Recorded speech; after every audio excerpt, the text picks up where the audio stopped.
I was on Reverb late one night and I saw a Gibson Flying V for only $500. I see brand new seller, instantly think it's a scam. But then I flip through the photos and oh my, it was shot by someone's brother?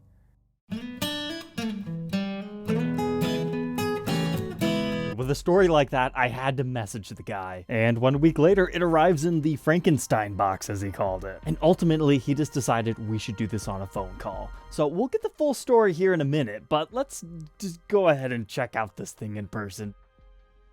And oh my goodness, there it is. I didn't realize the case had also been shot in the process.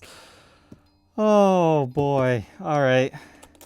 After resetting our combo lock, let's get this thing open. Oh wow, that is a very interesting vibrant red, almost fire engine red color. That's cool. I don't think I've seen that on a Flying V before, but there's just like wood all over in here. But so far everything looks okay here. The fretboard looks salvageable, and then oh no. It's yeah, it's, I have no words for this. Like, normally when you get a headstock break due to, like, shipping or, you know, it falls from a stand or something, you just don't see shot guitars very often. So let's go ahead and see what the damage is to the headstock here. Our truss rod cover is only slightly blemished. It could still be reused.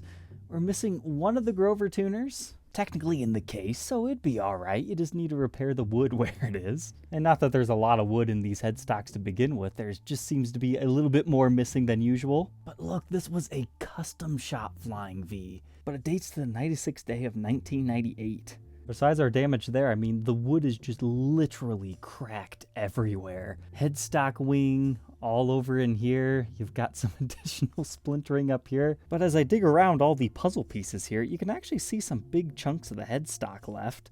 Like here's the top part of our veneer, then the other part of our headstock, as well as a spare tuner and some other tuner parts that have been blown all over the place. Now thankfully, it doesn't look like the bullet went through the back of the case. So it ended after it decapitated and or exploded the guitar's headstock.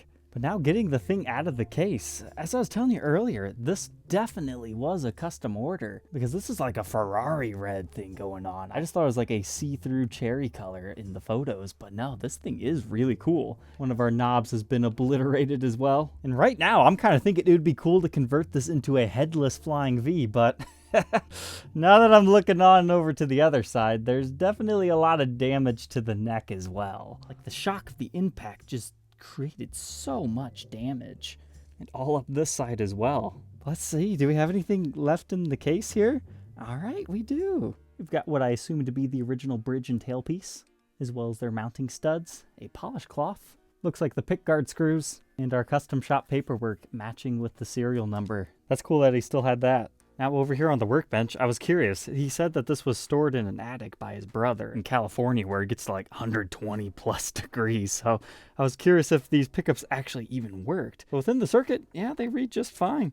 14.7 in your bridge, 8.44 in your neck. So that likely means it's the 496R 500T series pickups. That's definitely the original Gibson USA's. Looks like all the wiring is about what we would expect in one of these. Nothing was changed there. In fact, the only replaced part I can see is somebody put Dunlop strap locks on it. But being in that hot attic, it's got a lot of nice weather checking to it. It's kind of hard to see because of the red coloring, but I think it's coming through well enough. And here's all our body routes. Like, I'm surprised the neck is even still attached to this thing. But the other thing with them saying it was stored in a very, very hot attic is like, is any of this usable? So I conditioned the neck just to be a funny guy. And then I decided to sight it, and oh yeah, it's really hard to show straightness and or warpage of a neck on camera. But this one, you can definitely tell it's a corkscrew. It goes high and then it goes low. The heat was definitely not kind to this one. Now the truss rod still does what it's supposed to, but as you adjust it, the wood just starts to go. So again, I think that shoots down my idea of making this a headless Flying V, because you're definitely going to have to replace the neck. Thankfully, the body looks okay, but I wouldn't imagine a little bit of warping to your body would matter as long as when you do the neck set, you take it into account for it. Because I don't remember Flying Vs taking a dip right there, but it might just be because I've never noticed it. Interesting is, I think, how I will have to leave this. What is the tale? How does somebody accidentally shoot their guitar? Well, let's ask the original owner who custom ordered it. Hello. Hi, it's Austin. I'm the one that bought your Flying V on Reverb. Oh, hey, how's it going? I was just wondering if you had time to relay your story of that. Yeah, let me check my barbecue really quick. Got some chicken out here. Yeah, it's a really strange story. Are you ready for this? I'm ready. This is why I don't drink anymore. In 2004, my wife and I were sitting in the living room. We were drinking whiskey the night before our wedding anniversary. We've been together 7 years. I was playing guitar, and I put the guitar down. We were watching the Dodgers get smashed by the Giants on TV. Picked up one of my guns. I had a collection, and I had a gun on my lap, and it went off by accident. And my wife got hit by the errant bullet and died 4 days later. And subsequently, I did 5 years for voluntary manslaughter, low term, and 10 years for the gun. I had never been in trouble before, except for 6 months before I beat someone up for disrespecting my wife. So I was on probation. I wasn't supposed to have my guns. Otherwise, I would have got like a suspended sentence, right? And that's the weird thing is the gun was flat on my lap, traversed up at a 30-degree angle. I guess she was reading a book. I wasn't even looking at her. And the bullet went through her arm, fragmented, went through her arm, came out her palm, and a piece went in her head. And I didn't even know. I called 911. I was frantic and crying and screaming. And so it was just weird. And then 4 days later, I asked how my wife was because I thought it was an arm wound. And they said, oh, the detective goes, don't you know my wife passed away? It was a head wound. I go, what? How could it be a head wound? So I found out from my attorneys and ballistics later what happened.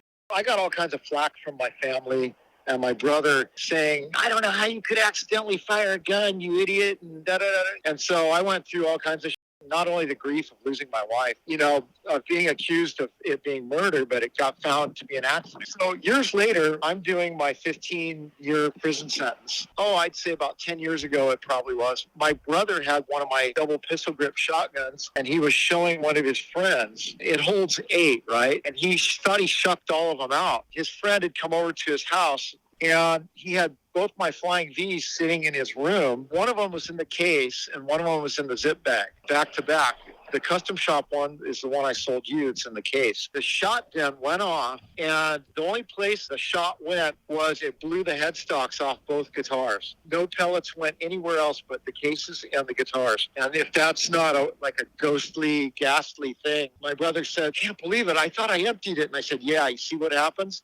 And I said, you weren't even drinking. So easy. It happened so quick. And he doesn't believe in God or spirits, but he even said it was like my wife made it go off or something. And so anyways, that's the story behind the guitar. I had one fixed, and I later sold it. I had it fixed at the Gibson Custom Shop. And then this one, they wanted $5,000 to fix it. And I said to buy a brand new one for that. That's the story. The whole thing was just a freak accident. Wow. So, like, mentally, how did this all affect you? That's a lot to go through. I was so torn up by the whole thing. I did 7 years of Bible college while I was in prison. I got an associate's, bachelor's, and master's degree in ministry and divinity. And all I did was read my Bible, memorize scripture, and pray. I worked out constantly because I was already a weightlifting guy.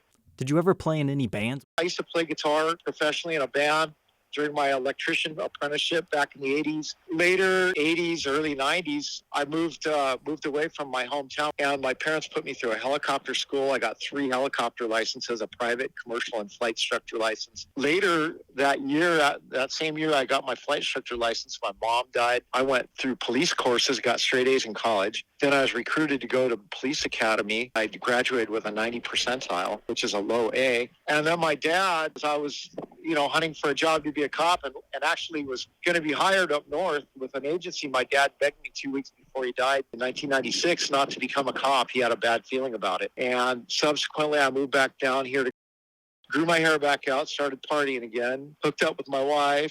We lived together 7 years, and that's when the accident happened. Just a freaky thing. And then, like I said, when I went to prison, I was reading the scriptures and memorizing scripture, and it's just so weird. It's so obvious how there's a spiritual world, and weird shit happens.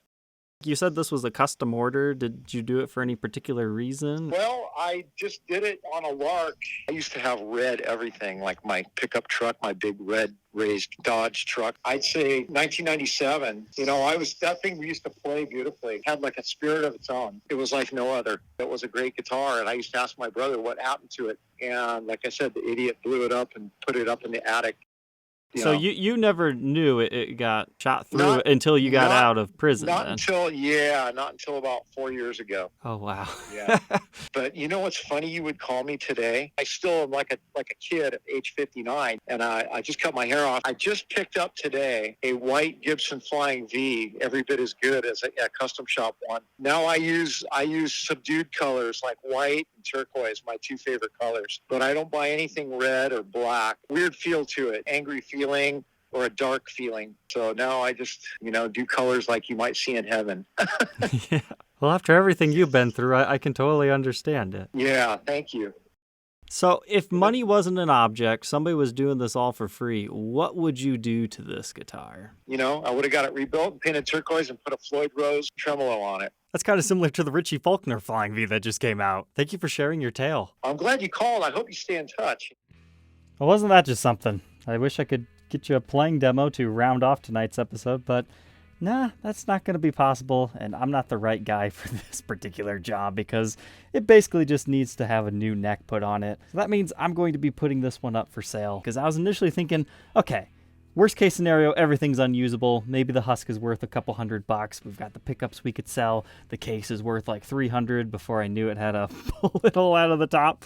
But if you want to launch your YouTube career, taking this and converting it into the specs that he wanted, route it for the Floyd, do the turquoise finish, make justice, that might be an option for someone out there, or if they just want to make their own project out of it. But all right, Troglodytes, I hope you enjoyed. It's a grim tale, but it is what it is. Take care.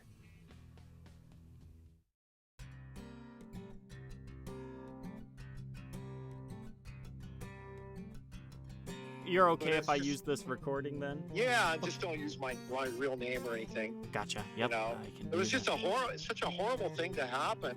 Yeah, it's definitely a sadder tale than I thought it was going to be.